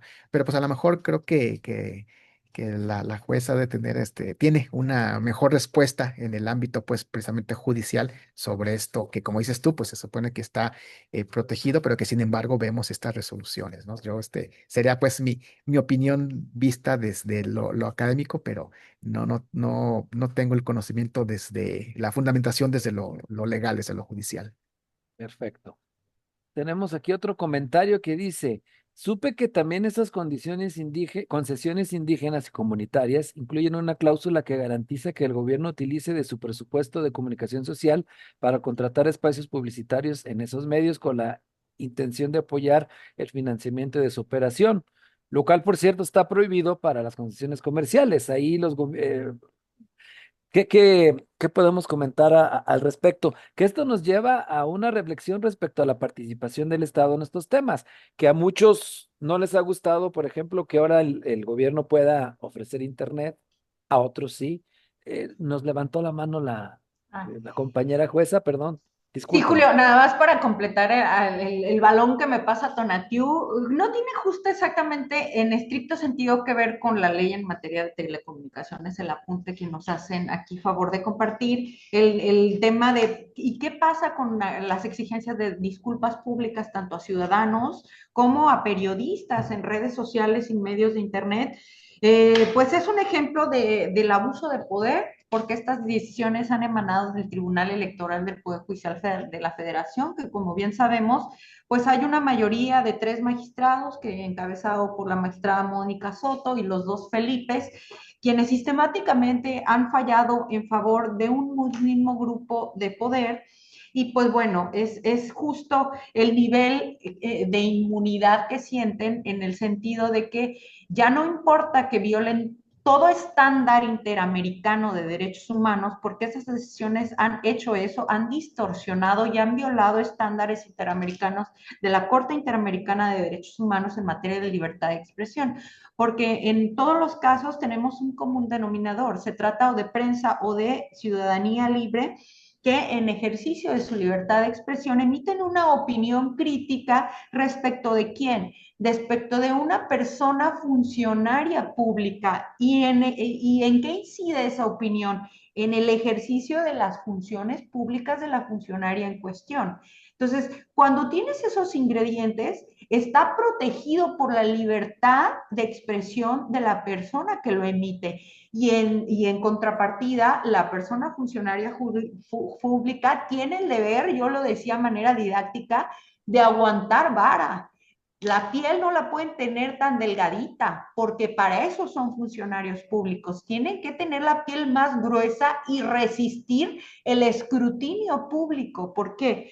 No puede haber sanción de esa índole para la libertad de expresión, porque eso inhibe la participación, el escrutinio, tanto de la prensa como de la ciudadanía. Eso sería un bozal que nos colocan a los ciudadanos, entonces ya nadie se va a animar a opinar, porque al rato vienen y me van a querer sancionar de quién sabe qué manera, ¿no? Entonces, sin duda fue un lamentable caso de abuso absoluto de poder por parte del Tribunal Electoral, en concreto por esa mayoría de Mónica Soto y los 2 Felipes. Y eso pasa cuando ya tienes un poder absoluto concentrado, contaminado por un mismo grupo político, porque ellos son la autoridad máxima en esa materia electoral, no hay nadie que los controle. Ajá. Entonces, pues bueno, queda lamentablemente ese capítulo vergonzoso en la historia de México. Yo espero que no se vuelva a repetir, pero bueno, estamos expuestos a ese tipo de deslices del abuso autoritario, ¿no? Gracias. Gracias. Ahí está el punto de vista, pues, personal de nuestros ponentes al respecto, académico, y pues respecto a lo que preguntaban de la contratación de publicidad en estos medios, en estas concesiones comunitarias, Tonatiu, ¿cuál sería tu Sí, respuesta al usuario que está conectado? sí, bueno, esto es una cuestión ya, digamos, histórica, ¿no? Precisamente cuando exigían los medios comerciales de que los comunitarios no vendieran publicidad, que no contrataran, entonces, de alguna manera, de manera, eh, pues tal vez paternalista, tal vez como apoyo de decir al gobierno, ok, está bien, está en la ley que no puedan vender publicidad, pero entonces aparte, pues para que se financien, pues entonces, yo les voy a dar publicidad y con eso les voy a pagar y con eso pues, medio se subsisten, ¿no? Digamos, esa fue como el origen incluso desde la ley del 60 cuando los famosos permisionarios y los concesionarios, ¿no? Que es una cuestión que se ha estado manteniendo en la ley, pues con diferentes ahora porcentajes de todo eso. En la ley de 2000, la ley Televisa en la 2006, pues era el 1% que permaneció en la de Peña Nieto, la de 2013, aunque ahí decía entre el 1 y el 10, ¿no? Pero pues ahí lo interpretaban y decían entre el 1 y el 10, pues el 1, ¿no? Pues seguía siendo ahí prácticamente lo mismo. Ahora les digo, con esta ventana que se abre de poder vender la publicidad, pues tienen este otro acceso para financiamiento, ¿no? Eh, está muy, muy ligado al otro tema que hablábamos, ¿no? O sea, eso para nada significa competencia desleal, para nada significa que los estén apoyando. Bueno, finalmente, pues es la ventana de competencia que se tienen dentro de lo comercial, podríamos decirlo, ¿no? Porque pues de algo tienen que vivir estos medios, y si no son medios públicos, pues estos medios comunitarios ya con esta parte pues tienen un ingreso, que no es suficiente, por lo tanto se hace voluntariado, ¿sí? Están los muy interesados en estos proyectos que pues sí podrán recibir algo de ese dinero, pero también podrá ser para reinversión del mismo medio, y que para nada pues es algo con lo que se pueda, digamos, lucrar, ¿no? Porque pues siempre van a requerir de más recursos estos medios, ¿no? Esa es mi opinión. Gracias. Aquí nos escribe la doctora Celia del Palacio. Voy a leer textual lo que pregunta. Dice, ¿existen criterios específicos para poder bajar contenidos de un medio? Puede ocurrir que no sea una narcoserie, sino un comentario crítico. ¿Qué opinan? ¿Existe esto? Bien, tal como viene, muy interesante la pregunta, la configuración normativa, así tal cual la descripción de la ley, de la nueva ley de telecomunicaciones, no hay criterios específicos. Digamos, el enunciado es absolutamente amplio, simplemente alude a la protección de los derechos de las audiencias y la protección de los derechos de las infancias. Eso a criterio, así de primer a bote pronto, de la comisión. Una vez que lo haga cautelarmente, la comisión lo va a subir a SEGO o alude a la Secretaría de Salud, dependiendo del campo de la materia de la suspensión. Entonces, todo terminará en SEGO, que es una Secretaría de Estado, y lo mismo la Secretaría de Salud. No hay criterios específicos en concretos, y pues ahí regreso a mi intervención inicial, en el que pues vamos a la concentración absoluta de poder, porque sabemos que al tratarse de dos secretarías de Estado, responden al mando de la presidencia de la República, sin legislación detallada, específica, con oscuridad y cierta opacidad en esta reglamentación.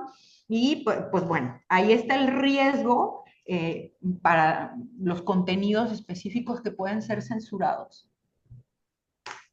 Donativo, ¿algo que agregar al respecto? ¿Cuál es tu análisis? Sí, no, de acuerdo con la juez. También señala pues que hubo una parte muy polémica, ¿no? De esta situación que se dio, pues, y que muchos confunden que ese fue el origen de la reforma, que no fue así. Que son estos spots antimigrantes pagados por el gobierno de Estados Unidos, ¿no? Creo que sí está como una prohibición explícita en la ley, que pues no se podrán difundir spots, sobre todo de contenido político e ideológico, que afecte sobre todo a la cuestión de la integridad de todas esas cuestiones de los valores mexicanos, ¿no? Que yo recuerde, si no mal leí, era como la parte así de prohibición muy, muy explícita, ¿no? Con ello, ¿no? Y bueno, también esto obedece, ¿no?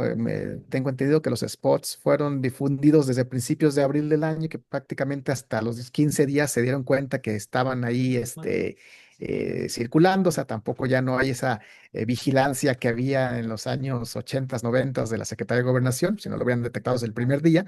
Y también por este enojo ciudadano, pues fue cuando se empujó y comenzó esta situación, ¿no?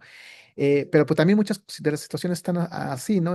Muchas hay un enojo ciudadano que luego empujan a que el gobierno haga algo, sobre todo pues en este sentido de los medios, ¿no? Lo hemos visto últimamente con las cuestiones hasta de buscar por internet una votación para que alguna situación se pueda dar, ¿no?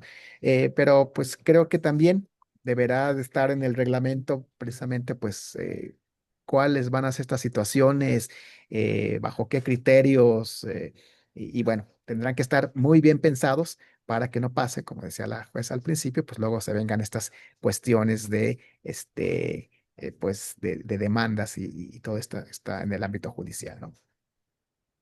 Aquí tenemos otra, ya casi ahorita llegamos al final.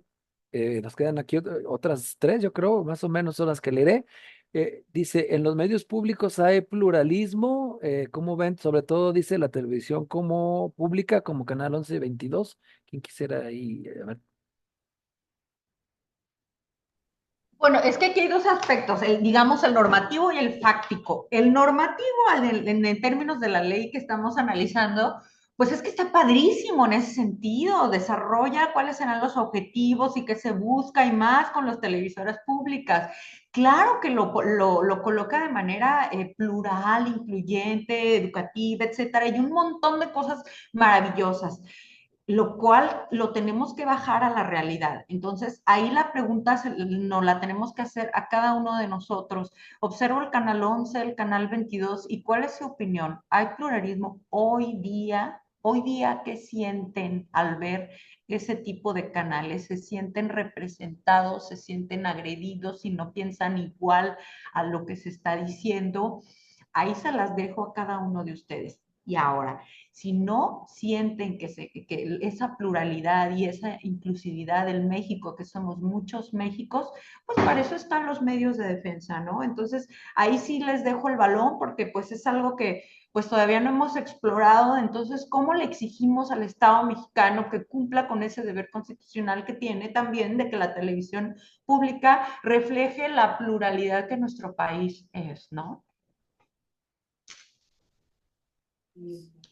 Sí, yo agregaría pues también más en lo local, en nuestros propios medios universitarios, que bueno, o sea, comparados con la televisión abierta de Televisa, de TV Azteca, de imagen, pues uno encuentra contenidos más plurales, programas de debate más plurales, pero pues también lo que hemos dicho, ¿no? Hay poca autocrítica, obviamente la universidad pues tiene una línea ideológica, sea cual sea esta, y bueno, es muy difícil pues también ser críticos de eso mismo, ¿no? Entonces, pues, por una parte sí, o sea, hay más pluralidad y hay más crítica que en los medios televisivos tradicionales, pero pues también no nos escapamos a poder emitir autocrítica de lo que sucede al interior de nuestras propias instituciones, ¿no? Entonces, pues también hay situaciones para el análisis, ¿no? Gracias, Tonatiu, que hay que decir, que sí se están haciendo ejercicios de este tipo constantes de revisión en los medios universitarios sobre los contenidos y que periodísticamente, pues son, e históricamente, son los medios universitarios los que le han dado voz a más sectores, ¿no? Recordemos un ejemplo que es uno de muchos, uno o dos o tres hay, por lo menos paradigmáticos que, no sé, ¿recuerdas el tema de la huelga en Euskadi? Se le cubrió de manera muy puntual en Radio Universidad. El tema también de Temacapulín, que era la lucha justa de los pobladores contra la presa del Zapotillo, o una icónica ahora que acaba de fallecer Carlos Ramírez Powell, durante las explosiones del 22 de abril y posterior, hubo una estación que no interrumpió y que no apagó sus transmisiones como lo ordenó la Secretaría de Gobernación en su momento. También Jiménez Castro lo hizo, por supuesto, en la radio comercial, pero hubo una que como política editorial se mantuvo y siguió transmitiendo los hechos, que fue Radio Universidad, a pesar de las presiones de la Secretaría de Gobernación en aquel asiago abril de 1992. Tenemos la última pregunta antes de ir a las conclusiones. ¿Cuáles creen? Yo creo que esta pregunta incluso puede funcionar a manera de cierre, ¿eh? ¿Cuáles creen que son los aspectos más prometedores de la Ley Federal de Telecomunicaciones para fomentar inclusión digital y el acceso a la información en México? ¿Y cómo podemos trabajar juntos como sociedad para asegurar su implementación efectiva? ¿Quién quisiera comenzar con esta respuesta? O bueno, vi más convencido a Tonatiuh, adelante y ya ahorita vamos con la conclusión. Gracias. Bueno, pues también volver a agradecer la invitación a este foro y también respondiendo a la pregunta y para cerrar. Yo me centraría en esto último, en esta nueva ventana de este financiamiento para las radios comunitarias, que sigue siendo muy poco, sigue siendo todavía, quedamos a deber, o bueno, queda a deber la legislación con ello, sí, pero creo que de todo lo que viene ahí es la partecita como de el pequeño paso que da siguiendo pues esta lógica de la aplicación de la política en telecomunicaciones de los gobiernos de la 4T. Y me parece que que pues yo siempre he dicho en otras materias en las que participo, ¿no? De cuestiones de derechos y eso, que pues también son los que usan la ley, los usuarios de la ley, los que tienen que estar presionando para que haya más, ¿no? En este caso, pues obviamente las radios comunitarias, las radios indígenas, afromexicanas, incluso las radios públicas, pues las que tendrán ahora que seguir presionando para que estos derechos sigan, expandiéndose, ¿no? Yo no veo a la ley, esta ley como de que está terminada, está acabada, es lo que dice y eso se debe hacer, ¿no? Sino como, bueno, aquí vamos, ¿qué sigue? ¿No? O sea, se tiene que seguir trabajando. Complicado, pues sí, porque pues obviamente son gobiernos distintos, en este caso el del federal con el gobierno del estado, incluso con la propia universidad, entonces, bueno, hay cuestiones, pero me parece que la deliberación siempre tiene que estar por encima y pues yo creo que esa tendría que ser la pauta a seguir. En este caso, pues nosotros desde la academia empujando estas visiones que tenemos sobre lo que debe de ser la política de telecomunicaciones del Estado mexicano. Muchas gracias. Gracias, gracias.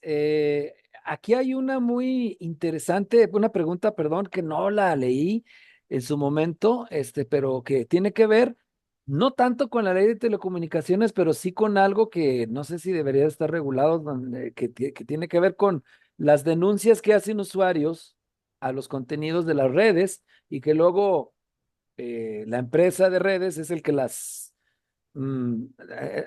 elimina por esa denuncia que a veces no tiene mucho que ver con lo que se quejan. Dice, ¿cómo podemos los periodistas defendernos de ese tipo de censura digital que afecta a muchos y vulnera nuestra libertad de expresión? ¿Qué mecanismos deberían impulsarse para evitar que los sistemas de denuncia en redes sociales se conviertan en herramientas de silenciamiento? No se refiere a aspectos foráneos, sino simplemente externos, perdón, sino a lo que ocurre dentro de los mecanismos que tienen las propias redes, mi querido Tonatiu, no sé si, perdón, o también la maestra, tengan algo al respecto de Mm, cómo están funcionando pues estos grandes consorcios que ya lo son a nivel mundial y que escapan a las regulaciones locales. Claro, y precisamente esa es la respuesta, ¿no? Escapan a la regulación local porque son, obviamente, servidores que están en otro país o son empresas que están en otro. Y pensemos en Facebook, de repente subes algo que a alguien no le pareció y ya como dices tú, te señala y hasta a veces te pueden bloquear la cuenta te castigan, ¿no? Bloqueándote la cuenta por algunos días, por un mes, etcétera, ¿no? Y pues, ¿dónde te quejas? Porque finalmente estamos aunque es un medio que todos usamos, pues finalmente es un medio privado, ¿no? Entonces ahí son las cuestiones ahí, un poco hipócritas de este tipo de empresas que por un lado ellos sí censuran cuando quieren, como quieren, pero tú cuando Estado intentas censurar el Internet, por decir algo, pues te acusan, ¿no? Que tienes el modelo cubano, el modelo venezolano, ¿no? Entonces, pues sí, son también cuestiones ahí de cómo precisamente los propios usuarios, pues podemos hacer algo para que esta empresa, pues pueda respetar esa libertad de expresión, ¿no? Que finalmente, pues es eso y ahí está, pues muy interesante de analizar, pero también pues complejo de llevar a cabo pues por la privacidad de la propia empresa, ¿no? Gracias, Tonatiu. Gracias a Mariana Navarro por la pregunta. Bueno, maestra, jueza federal Sandra Karina Ibarra Carvajal, algún cierre, algún comentario de conclusión o algún aspecto que quiera enfatizar respecto a las preguntas que leímos. Adelante. Pues justo como dicen mis amigos de Jalisco, periodistas, que rendirnos no podemos jamás, ¿no? Entonces, ¿qué área de oportunidad podemos extraer en esta ley? Pues no se van a librar del escrutinio público que podamos ejercer sociedad civil y academia respecto de los perfiles que integrarán tanto la Comisión de Reguladora como la Comisión Nacional Antimonopolios. Ahí tenemos que andar ahora sí como perritos atrás del hueso, cuestionando a la autoridad para que designe a perfiles idóneos, profesionales y para desempeñar ese tipo de cargos. Ahora, ¿qué otro reto importante? Creo que más que en el diseño del andamiaje, el reto y área de oportunidad que tenemos y que estamos padeciendo en México es de índole de los poderes fácticos. Justo la prensa lo padece todos los días, cuando pisa callos, cuando pisa intereses políticos, económicos o del crimen, pues se exponen a este tipo de censura, de denuncias, y como no hay una regulación específica en redes sociales, pues nos pueden bajar la cuenta en cualquier rato, ¿no? ¿Y ahora qué hacemos? Entonces, en esa medida hay mucha área de oportunidad para el andamiaje estatal. Tenemos que fortalecer las fiscalías especializadas en libertad de expresión. Tenemos que fortalecer y difundir protocolos especializados para la protección de prensa. Y que es un grupo, digamos, en especial vulnerabilidad en su función, y pues está de más decir que México es uno de los países donde es más peligroso ejercer la prensa. Ajá. Eh, Observatorios como estos son de fundamental importancia para difundir justamente la necesidad de eso, de qué formación jurídica necesitamos para ejercer también la libertad de expresión, y cuáles son nuestros derechos y de qué manera potencializarlos de mejor manera en su ejercicio, ¿no? Entonces, justo eso, creo que tendríamos que voltear a ver otros aspectos de índole fáctica y de qué otras áreas del Estado mexicano podemos exigir para hacerlo pues más fuerte para la protección de nuestros derechos, ¿no? Muchísimas gracias, les agradezco la oportunidad de participar con ustedes. Ha sido una gran experiencia, Tonatiuh, Julio, Alejandro, gracias, aquí estamos entonces. Gracias, gracias. Agradecemos entonces a ambos participantes, panelistas. Se nos quedaron preguntas en el tintero. Un saludo a la doctora Gabriela Gómez, quien precisamente ahora nos pregunta qué criterios objetivos se usarán para otorgar concesiones de televisión privada y cómo se garantiza que el proceso sea transparente y libre de favoritismos. ¿Creen que este aspecto realmente pudiera cambiar luego de tantas décadas de tantos privilegios para las cadenas privadas? Es lo que señala nuestra investigadora. Una de las más prestigiadas, por cierto, que tenemos en el país y que pertenece al CUCH, al Centro Universitario de Ciencias Sociales y Humanidades, centro en el cual también está adscrita nuestra coordinadora, la doctora Cele del Palacio, quien es la creadora y coordinadora de este observatorio sobre libertad de expresión y violencia contra periodistas, y a quien le quiero ceder el uso de la voz. Pues muy rápidamente ya, solamente para agradecer a cada una y cada uno de ustedes el haber estado aquí, a quienes hicieron preguntas, a quienes acompañaron la mesa en todo este rato. Muchísimas gracias, Julio, por la moderación. Gracias a Diego por la parte de organización, el cartel. Gracias a Rodrigo Ebrard, que está ahí manejando los controles, etcétera. Todo muy bien. Me parece que las conclusiones fueron muy interesantes. Hay mucho que seguir discutiendo, pero creo que bueno, este fue un buen inicio para nuestro observatorio, poder empezar a discutir esto al interior de la universidad, al interior de nuestro centro universitario. Y pues seguir por ahí discutiendo todo lo que nos faltó. Quiero también decirles que quien no vio esta transmisión completa, etcétera, quedó grabada para luego también subirla a nuestro nuevo canal de YouTube, que vamos a estar también inaugurando esta mesa.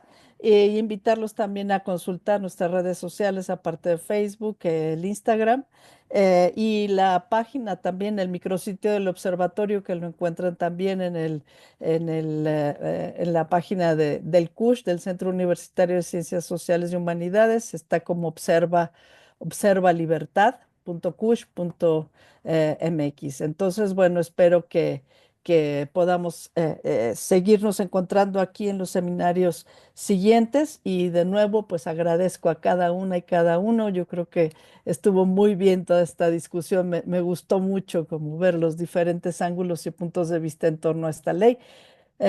Muchas gracias, y con esto me despido. Gracias. Al contrario, gracias a usted, doctora Sede del Palacio, gracias a nuestros panelistas, gracias a quienes se conectaron, y ya lo escuchamos. Habrá más seminarios, más análisis académico de estos temas que sin duda importan a la colectividad, a la sociedad, y así que en nombre de este observatorio sobre libertad de expresión y violencia contra periodistas de la Universidad de Guadalajara, les agradezco buen provecho porque ya es hora de los sagrados alimentos y estaremos platicando en próximas oportunidades. Gracias. Gracias a ustedes. Linda tarde.